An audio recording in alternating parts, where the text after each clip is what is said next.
I'd like to move on to the next two sections. I'm just combining these two because they're very similar and all the topics flow well together. So section 6.3 and 6.4, we're going to talk about what are called logarithmic functions. Okay. So before we get to that, I want us to, again, just keep thinking about exponential functions right now. So if we have this exponential function of b to the x where b is larger than 1, it looks like this shape, right? Obviously, how steep it is going to depend on how big b is. But if b is greater than 1, it's going to grow exponentially. First question we have is this a one-to-one function? So if you think back to the beginning of the semester, we talked about functions. We said functions have to pass the vertical line test.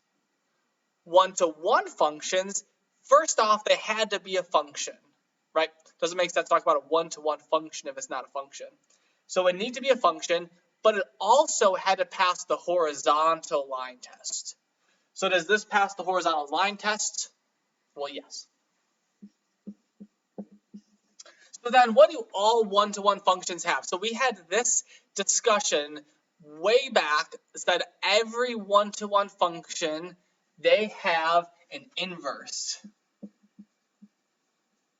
So we could define these inverse functions. So an inverse could be defined for all one-to-one functions.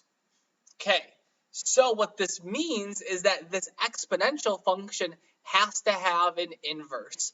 So if we think about how we found inverse functions, there was the process. There was a step-by-step process. So we took the f of x equals whatever. We would replace the f of x with a y. We would solve for x. But then the important middle step that took place is that we always had to switch x with y. That was always a step with finding the inverse of a function, was switch x with y. So let's take a look at graphically. Inverses are going to be found by reflecting over the line y equals x. Now, why is this the case? Well, it's because what we're doing by reflecting over y equals x, we are switching the x's with the y's. So, for instance, if we have this point over here, so this is the point at 1, so when x equals 0, y equals 1, that's now going to correspond to x equals 1, y equals 0. So if we reflect over the line y equals x, we are going to be switching all of these x and y values. So instead of you having this point over here, you're going to have a point down here. Instead of having this point over here, you're going to have a point over here. So the graph of this inverse is going to have to look like the following.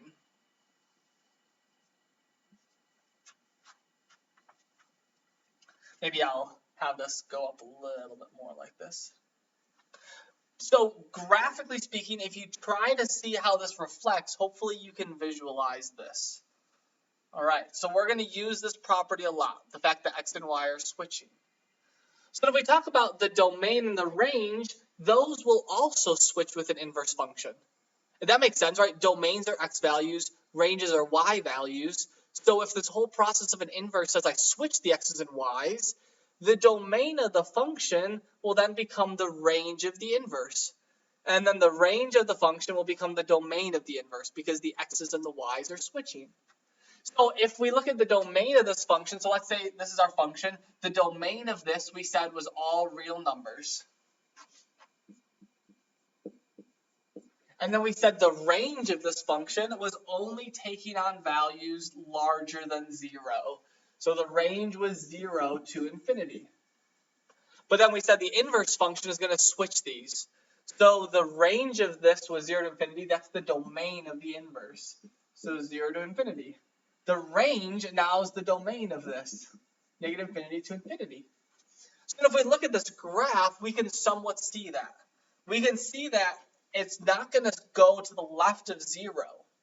So this over here, as it gets closer and closer to 0, x equals 0, this is going to get closer and closer to y equals, as we get closer to y equals 0, we get closer to x equals 0 here.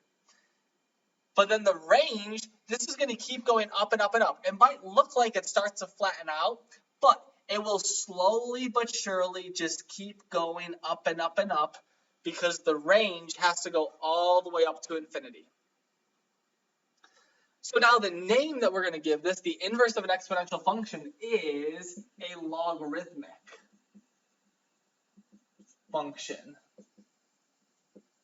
So this idea of a logarithmic function, we're going to be studying logs now. So exponents and logs are related because the logs are going to be inverses of exponential functions. So the definition here, a logarithmic function is of the form f of x equals log base b, so a little tiny b down here, log base b of x, where b is larger than 0 and b is not equal 1.